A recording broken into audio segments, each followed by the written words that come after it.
Hello guys, welcome সকলকে আমার wrestling YouTube channel wrestling and comedy skit with অনির্বাণে। আর বেশি দিন তো বাকি নেই গাইজ রেসেলমেনিয়া আসতে। 20 আর 21 তারিখ হচ্ছে রেসেলমেনিয়া, ইস্টার সানডে, আর ইস্টার সানডের পরের দিন হচ্ছে রেসেলমেনিয়া। ভোরবেলা হবে, আমি তো খুব এক্সাইটেড। কিছু কিছু ম্যাচের হয়তো সেরকম রাইভালরি নেই, বাট ম্যাচগুলো ভালো হবে, সেটা ভেবে আমার খুব এক্সাইটমেন্ট লাগছে। আর সবচেয়ে বড় কথা হচ্ছে এবছর রেসেলমেনিয়া আমার কাছে খুব আনপ্রেডিক্টেবল লাগছে। প্রত্যেকটা ম্যাচ আমার কাছে আনপ্রেডিক্টেবল লাগছে। ফর সাম রিজন ঠিক ধরা যাচ্ছে না যে কে জিততে পারে।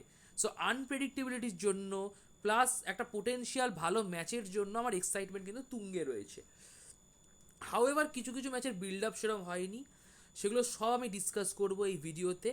বেসিক্যালি আমি দুটো ভিডিও বানাবো, একটা নাইট ওয়ানের প্রেডিকশন ভিডিও, একটা নাইট টু এর প্রেডিকশন ভিডিও। আমি নাইট ওয়ানের প্রেডিকশন ভিডিও বানাচ্ছি এটা এখন, নাইট টু এর প্রেডিকশন ভিডিও আমি পরে বানাবো। ওকে, সো নাইট ওয়ানে আপাতত অনেকগুলো ম্যাচ কনফার্ম হয়েছে, আর নাইট ওয়ানের প্রেডিকশন ভিডিও দিয়ে শুরু করছি। তো আমি ম্যাচের অর্ডার আমার নিজের ইচ্ছা মতো দেবো। তো ফার্স্টে আমি রাখবো Tiffany versus Charlotte for the women's championship. না, এই ম্যাচটা ভালো হবে কোনো ডাউট নেই, because Charlotte and Tiffany both are very good wrestler. আর দুজনের কেমিস্ট্রি অত ভালো হবে, বিকজ টিফানি ছোটোবেলা থেকে শার্লেটের ফ্যান, তো ও চাইবে ওর আইডলের সাথে একটা ভালো ম্যাচ দিতে। প্রবলেম একটাই, ম্যাচের স্টোরি লাইন কিন্তু যথেষ্ট মানে বুঝতে পারছেন, মানে ঠিক খারাপ বলবো না, বাট ভালোও ঠিক না। লাইক বিল্ড আপ আমার মোটেও সেরকম লাগেনি। শুধু টিফানি আর শার্লেট একটা সেগমেন্ট ছিল, সেটা দেখার মতো ছিল। এ ওকে রোস্ট করেছিল বিয়ে নিয়ে, আর ওকে লুডভিককে নিয়ে রোস্ট করেছিল, বাট আদার দ্যান দ্যাট আর কিছু ব্রল ছাড়া আমার সেরকম কিছু মনে পড়ছে না। না, এটা খুব unpredictable match, because Charlotte Flair তার বাবার রেকর্ড ভাঙার খুব কাছে রয়েছে। বাট দেন টিফানি স্ট্যাটন সবে চ্যাম্পিয়ন হয়েছে জানুয়ারি মাসে, তো টিফানি থেকে টাইটেল কেড়ে নেওয়াটা ঠিক হবে না। ওয়েল, আমি চাইবো যদি আমি হতাম হান্টারের জায়গায়, আমি টিফানিকেই রাখতাম, আর আমার মনে হয় টিফানিই চ্যাম্পিয়ন থাকবে, এটাই বেস্ট ডিসিশন হবে। সো আমার প্রেডিকশন হচ্ছে টিফানি তার টাইটেল রিটেন করবে, একটা ভালো ম্যাচ হবে, টিফানি রিটেন করবে। সেকেন্ড ম্যাচ হচ্ছে এল গ্রান্দে আমেরিকানো ভার্সেস রেমিস্টেরিও। এখন এল গ্রান্দে আমেরিকানো ভার্সেস রেমিস্টেরিও স্টোরি খুব ইউনিক, কারণ এল গ্রান্দে আমেরিকানো অ্যাকচুয়ালি কে সেটা আমরা কেউ জানি না এখন আপাতত। একটা মাস্ক পরা লাফানো প্লেয়ার, যার শরীরটা অনেকটা চ্যাট গেবেলের মতন। ইন্টারেস্টিং স্টোরি লাইন, আর ম্যাচটাও বেশ ভালো হবে আশা করছি। তবে আমি চাই রাইভালরি আরও কন্টিনিউ হোক, এবং কন্টিনিউ হোক প্লাস আমি চাই চ্যাট গেবেল রেসেলমিনে জিতুক, ও ডিজার্ভ করে। লাইক রেমিস্তুর এখন জিতে কি করবে? গত বছরের আগের বছর নিজের ছেলেকে হারিয়েছে, গত বছর নিজের ছেলে আর স্যান্তোসকে ট্যাগ টিম ম্যাচে হারিয়েছে। এই রেমিস্তুর এখন হারা উচিত, আর I think El Grande Americano deserve করে। সো আমার প্রেডিকশন হচ্ছে এই রাইভালরি কন্টিনিউ হবে। সো রেসেলমেনিয়াতে এল গ্রান্দা আমেরিকানোই জিতবে, চিটিংবাজি করে বা মাস টাস খুলে যেভাবেই হোক, খুব ডার্টি ট্যাকটিকে এল গ্রান্দে আমেরিকানো জিতবে, এবং সেটাই হওয়া উচিত। আমি হলেও তাই করতাম, এবং I think it is the good prediction, El Grande Americano win the match. Third match হচ্ছে world tag team championship, New Day versus War Raiders. খুব স্ট্রেঞ্জ যে ট্রিপল এইচ ডিসাইড করলো যে রয়ের ট্যাগ টিম টাইটেলকে রেসেলমেনিয়ায় দেবে, বাট স্ম্যাকডাউনের ট্যাগ টিম টাইটেলকে রেসেলমেনিয়ায় দেবে না, যেটার জন্য 5টা টিমের মধ্যে বাওয়াল হচ্ছিল, Motor City Machine Gun, DIY, Street Profit, gorgeous আর পিটি ডেডলি। ওই ম্যাচ রেসেলমেনিয়ায় নেই, বাট এই ম্যাচ রেসেলমেনিয়া আছে, New Day versus War Raiders. Now War Raiders বেশি দিন আগে চ্যাম্পিয়ন হয়নি, ওরা ডিজার্ভ করে টাইটেল ধরে রাখা।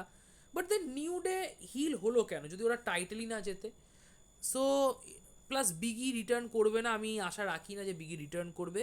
আমার প্রেডিকশান হচ্ছে, আমি হলে যেটা করতাম সেটাই বলছি, আমি হলে নিউ ডেকেই চ্যাম্পিয়ন করে দিতাম, কারণ বেশ ভালো, বেশ শকিং। লাইক হিল হলো আর নিউ ডে চ্যাম্পিয়ন হয়ে গেল, আর কাইন্ড ওদের রেলেভেন্টও দেখায়। সো আমি হলে নিউ ডেকেই চ্যাম্পিয়ন করে দিতাম।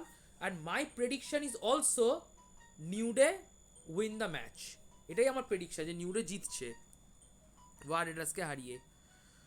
দেন LA Knight versus Jacob Fatu for the United States championship. Okay, LA versus Jacob Fatu for the United States championship. এখন প্রশ্ন হচ্ছে যে এই ম্যাচের বিল্ড আপ তো যথেষ্ট ভালো, বিকজ অফ দ্য জ্যাকব ফাতুকে যেভাবে স্ট্রং দেখানো হয়েছে। বাট কোয়াইট অনেস্ট, আমি নিচে থেকে চাই না যে জ্যাকব ফাতু এত তাড়াতাড়ি চ্যাম্পিয়ন হোক, US champion. I think LA নাইটের থেকে আরও কিছু পাওয়ার আছে, অ্যাটলিস্ট আমার লজিক থেকে তো পাওয়ারই আছে এলএ নাইটের কাছ থেকে আরও। সো ইয়েস, সো এলে ভার্সেস জ্যাকব, আই থিঙ্ক আমি হলে জ্যাকব ফাতুকে জেতাতাম না, অ্যান্ড আমি হলে সোলোকে ম্যাচে ঢুকিয়ে দিতাম আর সোলো কিছু একটা করে দিত। আর and that is my prediction also, যে আমার মনে হয় সোলো সিকোয়া আসবে জ্যাকব ফাতুকে হেল্প করতে, মিস্টেকেনলিও জ্যাকব ফাতুকে কস্ট করবে, যার কারণে এলে নাইট জিতে যাবে, মানে রিটেন করবে তার টাইটেলটাকে। সো এলে নাইট রিটেন, জ্যাকব ফাতু হেরে যাবে থ্যাঙ্কস টু সোলো সিকোয়া, এবং এখান থেকেই জ্যাকব আর সোলোর মধ্যে চিটটা আরও ধরা শুরু হবে, যেটা আই থিঙ্ক সামার স্ল্যামে আমরা জ্যাকব ভার্সেস সোলো পাবো।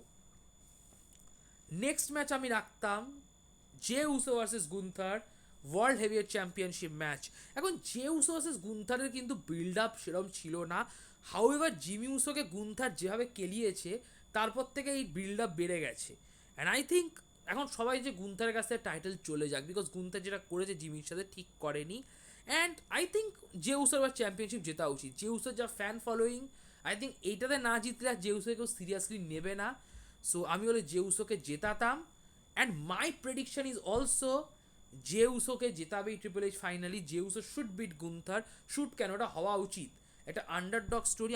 আমি চাইবো এরকম ম্যাচ করুক যে ম্যাচে জে উসো খুব মার খাবে বাট ও কিক আউট করে যাবে, বাট আলটিমেটলি জে উসোই স্ট্যান্ড টল করবে, এবং এই ম্যাচটা actually match of the night হতে পারে, because this match has the potential, Jey Uso versus Gunther.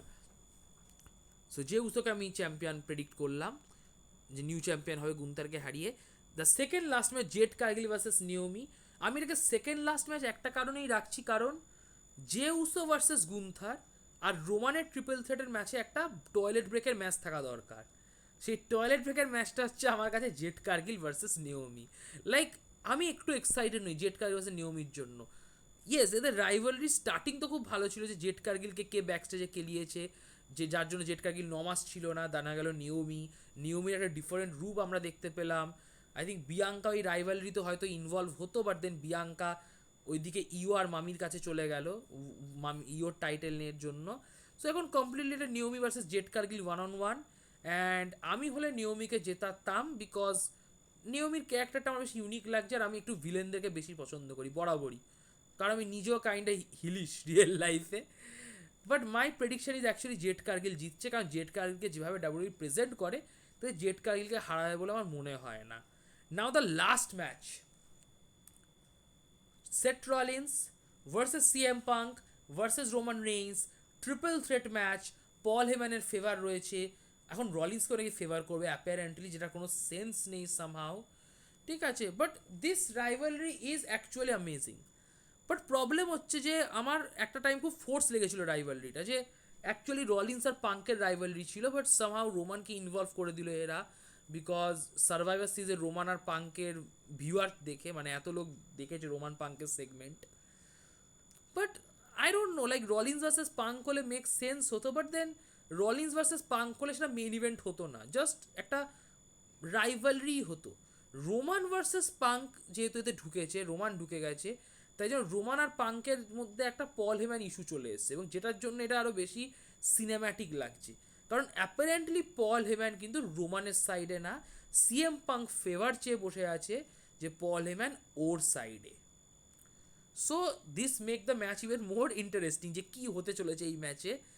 তবে আমি মনে করি এই ম্যাচ নিয়ে এত আশা রাখা উচিত নয়, যে পল হেম্যান নাকি রলিন্সকে হেল্প করবে, রলিন্সের সাথে জয়েন করবে, আর সেটা কোনো সেন্স নেই আমার লজিকে। আমার মনে হয় না এরকম কিছু হবে। এখন এই ম্যাচের খুব আনপ্রেডিক্টেবল, কারণ রোমানও জিততে পারে, রলিন্সও জিততে পারে, পাঙ্কও জিততে পারে, তিনজনেরই জেতার চান্স আছে, তিনজনই 33.1/3% জেতার চান্স আছে। সো ভেরি ডিফারেন্ট প্রেডিক্ট করা এটা। হাউ এভার আমি বলছি এই ম্যাচের প্রেডিকশন কী হবে। ওয়েল, এই ম্যাচটা যদি আমি বুক করতাম, তাহলে আমি এই ম্যাচটাতে সেথ রলিন্সকে জেতাতাম। কেন রলিন্সকে জেতাতাম? বিকজ রোমান আর পাঙ্ক মারামারি করবে, রলিন্স একটা এই সুযোগটা নিয়ে পাঙ্ককে পিন দেবে। আমি চাইবো না রোমানকে পিন দিক, বাট এই সুযোগটা নিয়ে রলিন্স পাঙ্ককে পিন দেবে। আমি হলে এরকম বুক করতাম, অ্যান্ড আমার প্রেডিকশনও তাই, যে রোমান আর পাঙ্ক হেম্যানকে নিয়ে এতটা হয়ে যাবে, পাগল হয়ে যাবে, যে ও আমার, ও আমার, ও আমার, যে রলিন্স সেটা সুযোগ নিয়ে কাউকে পিন করে দেবে, রোল আপ পিনও করে দিতে পারে, বাট হেম্যান রলিন্সকে হেল্প করবে না, এতটুকু আমি গ্যারেন্টি দিয়ে বলছি। করলেও খুব বাজে দেখায় জিনিসটা, ঠিক আছে, শখের চক্করে তো ইললজিক্যাল দেখানো যায় না। ওয়েল আমার প্রেডিকশন হচ্ছে সেথ রলিন্স। এখন এইটুখানি ছিল নাইট 1 নাইট 2 এর ভিডিও নিয়ে, আমি আসবো নাইট 2 এর প্রেডিকশন ভিডিও নিয়ে। সো যদি আপনাদের এই ভিডিওটি ভালো লাগে, ভিডিওটি লাইক করে দেবেন, ভিডিওটি যে রেসলিং বন্ধু বান্ধবদের মধ্যে শেয়ার করবেন, আর অবশ্যই আমার ইউটিউব চ্যানেলটি সাবস্ক্রাইব করবেন। প্লিজ আমার চ্যানেলটিকে সাবস্ক্রাইব করুন, আপনাদের সাপোর্টের খুব দরকার। নোটিফিকেশান বোতামে ক্লিক করবেন যাতে সময় মতো আপনারা ভিডিওর আপডেট পেয়ে যান, আর কমেন্ট বক্সে কমেন্ট করে আপনারা আপনাদের অপিনিয়ন জানাবেন। So like, share, subscribe, notification বোতামে ক্লিক আর কমেন্ট বক্সে কমেন্ট। নমস্কার।